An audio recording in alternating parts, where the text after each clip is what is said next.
G Srivani, G Srikanth వీరు హైదరాబాద్ నుంచి వచ్చారండి. భర్త వయసు అదే ఆల్మోస్ట్ వీళ్ళ వయసులో 35-36 సంవత్సరాలు ఉంది. పెళ్ళయి 5 ఏళ్ళు అయిపోయింది. పిల్లలు పుట్టట్లేదని చెప్పి చాలామంది డాక్టర్ల దగ్గర తిరిగారు. ఏదో డస్ట్ అలర్జీలు ఉన్నాయన్నారు, వాటికి మందులు ఇచ్చారు. తర్వాత ఇంకా అండాల దగ్గర సరిగ్గా రావటం లేదమ్మా, అండాలు పెరగట్లేదు, పగలట్లేదు అని చెప్పేసి వాటికి కూడా చాలా మందులు ఇచ్చారు. మరి అయినా కూడా ఫలితాలు రాలా. అంటే వాళ్ళకి ఇర్రెగ్యులర్ సైకిల్స్ కూడా ఉన్నాయి. అయినా ఫలితాలు రాకపోతే ఏమిటి అంటే ఇక ఆపరేషన్లు, ఐవీఎఫ్లు అంటూ చెప్పడం మొదలెడితే ఇలా కాదులే అని చెప్పేసి మన దగ్గరికి వచ్చారు.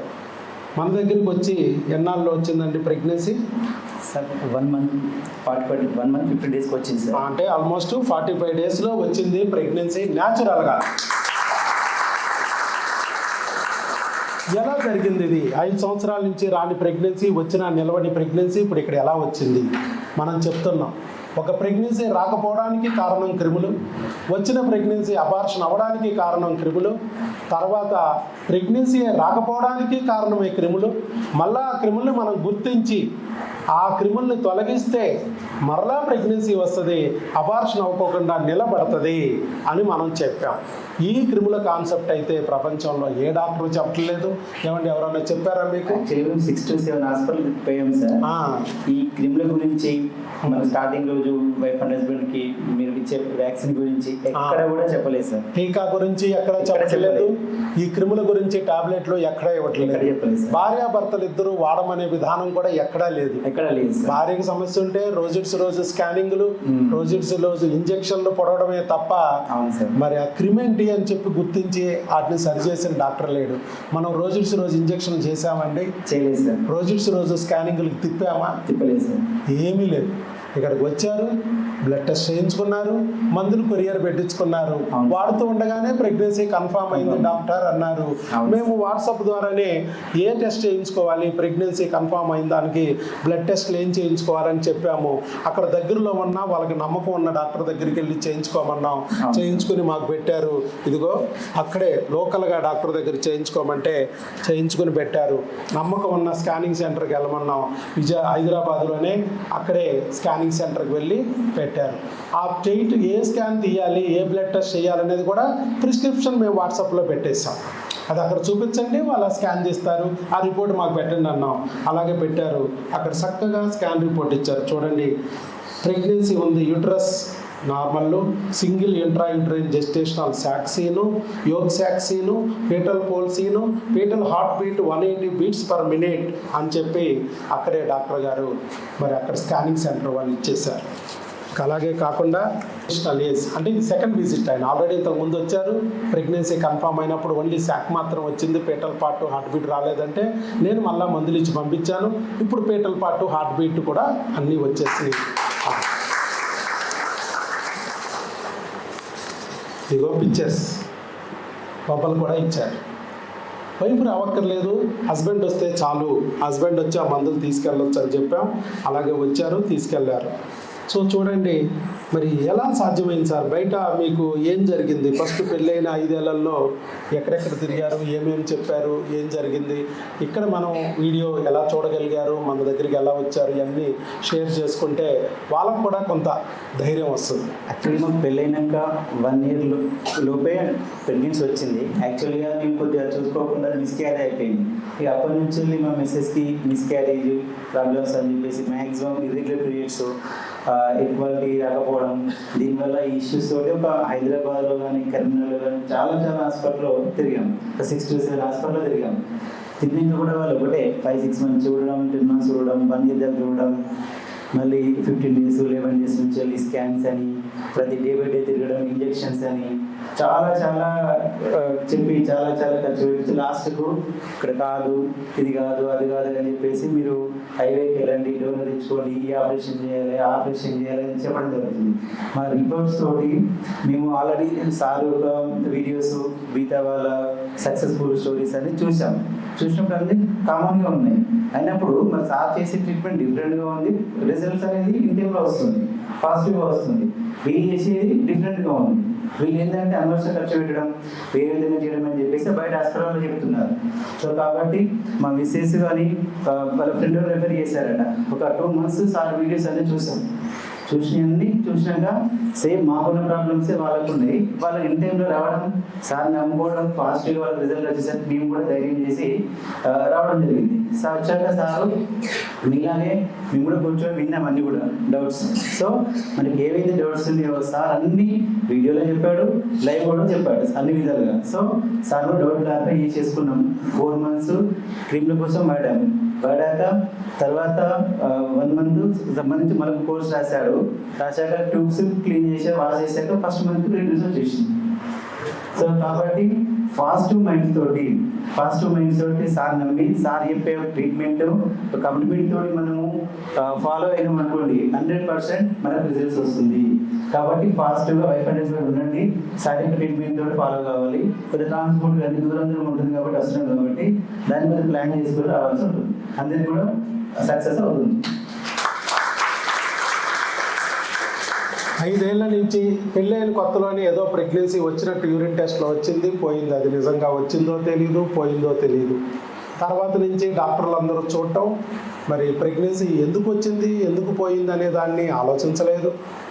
ఒక క్రిమి అనేది చేరితే మనం చెప్తున్నాం క్లియర్గా, భూమి లోపల ఒక పురుగు గాని చేరితే వచ్చిన విత్తనాలని తప్పలు పుచ్చులు చేసేస్తాయి, మొక్క రాకుండా చేస్తాయి. ఒకవేళ విత్తనాలు తప్పించుకుని మొక్క వచ్చింది అనుకోండి, ఆ మొక్కనైనా చీడపేడ పట్టి పైరు నాశనం చేస్తాయి. మొత్తానికి పంట అయితే చేతికి రాదు. ఇది పురుగు అనేది మనం చెప్పాం. అలాంటి 25 రకాల క్రిములు ఉన్నాయి. వీరి కణాలని, అండాలని డ్యామేజ్ చేసేవి. వాళ్ళకి ఫస్ట్ టైం వచ్చినప్పుడు ఏమిటంటే పెళ్ళైన కొత్తలో పురుగులు అన్నీ లేవు, ఏదో కొద్దిగా ఉన్నాయి, బిడ్డ రాకుండా ఆపలేకపోయినాయి. కానీ వచ్చిన బిడ్డను మాత్రం పొడిసి నాశనం చేసి అబార్షన్ అయిపోయింది. ఫస్ట్ మంత్లోనే అయిపోయింది, పోయింది. ఇక ఇప్పుడు ఏమైనాయి, ఆ క్రిములు ఏ డాక్టరు గుర్తించలేదు, దాన్ని తొలగించాల. క్రిములు పెరిగిపోయినాయి. అపార్ట్మెంట్లు, విల్లాలు, కాలనీలు కట్టు కూర్చుని చివరికి ప్రెగ్నెన్సీ రాని స్టేజీకి వచ్చినాయి. ఇక మొక్క తర్వాత సంగతి ముందు విత్తనాన్ని తినేయడం మొదలెట్టినాయి. వీర్యకణాన్ని నాశనం చేయటం, అండాలని డ్యామేజ్ చేయటం. దాంతో అమ్మాయికి ఇర్రెగ్యులర్ సైకిల్స్ అయిపోయింది, డేట్స్ కూడా ఇర్రెగ్యులర్ అయిపోయింది. అండాలు రావటంలా. రోజు ఆవిడ స్కాన్ చేయడం, అండాలు బాగాలేదమ్మా అంటాం. బాగోకపోవడానికి కారణం ఏంటో చూడటంలా ఇంజక్షన్లు పొడుతున్నాను అంటుంది ఆవిడ. దేనికి?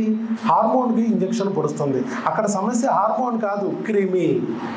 అండాన్ని నాశనం చేస్తుంది క్రిమిని తొలగించుకోకుండా ఆవిడ ఎంత హార్మోన్ ఇచ్చినా అది ఎరువు లాంటిది. నువ్వు మేక ఎదగడానికి ఎంత ఎరువు ఇచ్చినా రాత్రిపూట కషాయాడు వచ్చి కాళ్ళు చేతులు కోసేస్తున్నాడు, దాని పేక కోసేసి చంపేస్తున్నాడు. ఎందుకు బాగుంటుంది మేక?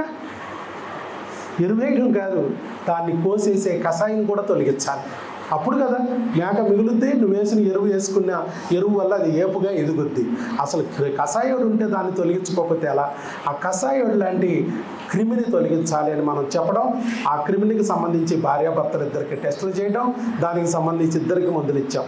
చాలామంది అనుకోవచ్చు, ఇదేంటి ఆవిడికి కదా నెలసరులు సరిగా రాంది, ఇర్రెగ్యులర్ సైకిల్స్, ఆవిడికి కదా అండాలు బాగోంది, ఆవిడికి కదా గర్భసంచిలో బిడ్డ పోయింది, ఈయనకి ఎందుకు ఇచ్చారు అని అనుకోవచ్చు.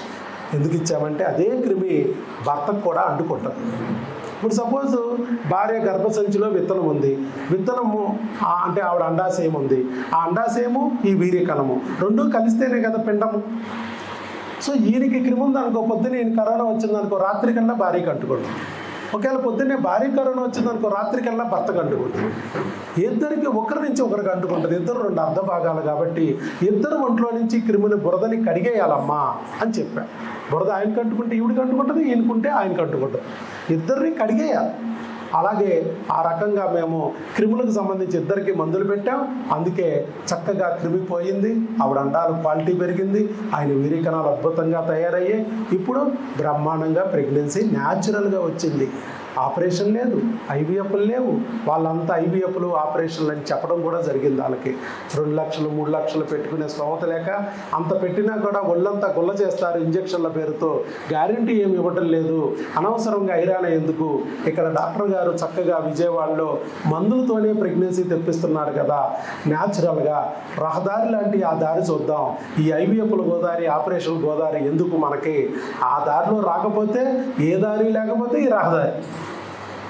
కానీ ప్రతి ఒక్కరూ ఈ గోదావరిలోకే ముంచడానికి చూస్తున్నారు, ఈ ఐవీఎఫ్ గోదావరి, ఆపరేషన్ గోదావరి. అందుకని ఆ గోదావరిలోకి వెళ్ళడానికి ఇష్టపడక మన రహదారిలోకి వచ్చి న్యాచురల్గా ప్రెగ్నెన్సీ పొందారు. అది ఆయన కూడా వీడియో చూశారు, చక్కగా నమ్మారు, భగవంతుడు దారి చూపిస్తున్నాడు అన్నట్టుగా నమ్మి ఇంత దూరం హైదరాబాద్ నుంచి విజయవాడ వచ్చి మన దగ్గర మందులు కొరియర్ పెట్టించుకున్నాం, లేకపోతే ఇక్కడికి వచ్చి తీసుకెళ్ళి చక్కగా వాడుకున్నాం, ఇలాగా ఫలితం పొందారు. కొరియర్ కూడా పెట్టాం మనం, కొరియర్లు కూడా పెట్టాం.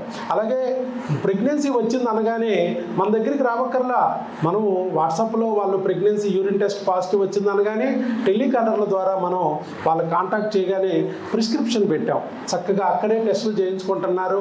అవన్నీ స్కాన్ రిపోర్ట్లు, బ్లడ్ రిపోర్ట్లు మనకేం కావాలో చెప్తున్నాం, ఆ రిపోర్ట్లు మనకు పెట్టడం, మేము వాట్సాప్లో వాటిని చూసి వాళ్ళకి ఇంటిమేట్ చేస్తున్నాం. ఎస్, ప్రెగ్నెన్సీ కన్ఫామ్ అయింది, నెక్స్ట్ ఇలాగా భర్త రండి, వచ్చి మందులు తీసుకెళ్ళండి, అది నిలబెట్టుకోవడానికి మందులు వాడండి. ఇలా ఫస్ట్ 3 monthsలో ఇదే క్రిములు 80% అబార్షన్ చేస్తాయి, 4th, 5th monthలో అవకరాలు కలిగిస్తాయి. అక్కడ డాక్టర్లకి ఈ క్రిముల గురించి తెలియదు. వాళ్ళు ఇవ్వకపోతే వాళ్ళందరికీ ఇచ్చినట్టు ఐరన్ డబ్బాలు, పౌడర్ డబ్బాలు, టానిక్లు, సీసాలు ఇస్తారు. అవి మందుల షాప్ బలానికి పనిచేస్తాయి, క్రిములు బలిసిపోయి బిడ్డలు లాక్కుపోతాయి. మనకు ఇవ్వాల్సింది ఏంటి? మందుల షాప్ బలానికి కాదు ఇవ్వాల్సింది, పిల్లలు క్రిముల నుంచి బిడ్డని కాపాడుకుని, క్రిముల పద్మవ్యూహం నుంచి బిడ్డని కాపాడే మందులు ఇవ్వాలి. ఈ క్రిముల పద్మవ్యూహం తెలిసిన ఏకైక డాక్టర్ వైఎస్ బాబు మా డాక్టర్ అని చెప్పి ఆయన ఇక్కడికి వచ్చి ఆ మందులు తీసుకెళ్ళి వాడారు. ఇవాళ ప్రెగ్నెన్సీ నిలబడింది, చక్కగా 3rd monthలోకి వచ్చారు. బిడ్డకు కూడా ఫీటల్ పార్ట్ వచ్చింది, శాక్ వచ్చింది, యోగ్ శాక్ వచ్చింది, హార్ట్ బీట్ వచ్చింది, అన్ని అవయవాలు బ్రహ్మాండంగా ఉన్నాయని చెప్పి అక్కడ స్కాన్లో ఇవ్వడం జరిగింది. అలా భగవంతుడు చూపించిన దారి ద్వారా ఆయన ప్రెగ్నెన్సీ పొందారు. ఇవాళ మీకు కూడా ఒక వీడియో చూసి వచ్చిన ఆయన ఇవాళ ఆయనే వీడియోగా మారి భగవంతుడు మరొక 3కి దారి చూపించడానికి ఒక వీడియో కింద భగవంతుడు ఉపయోగపడడానికి ముందుకు వచ్చారు. వారి గట్టిగా చప్పట్లు కొడదామమ్మా. శ్రీవాణి గారు, శ్రీకాంత్ గారు, హైదరాబాద్. వారు యొక్క సక్సెస్ స్టోరీ విన్నాము. 35, 36 ఏళ్ళు వచ్చినా కూడా, ఇర్రెగ్యులర్ సైకిల్స్ అయినా కూడా ప్రెగ్నెన్సీ పొందొచ్చు న్యాచురల్గా అని నిరూపించారు. ఈ బుక్ ఇచ్చామండి.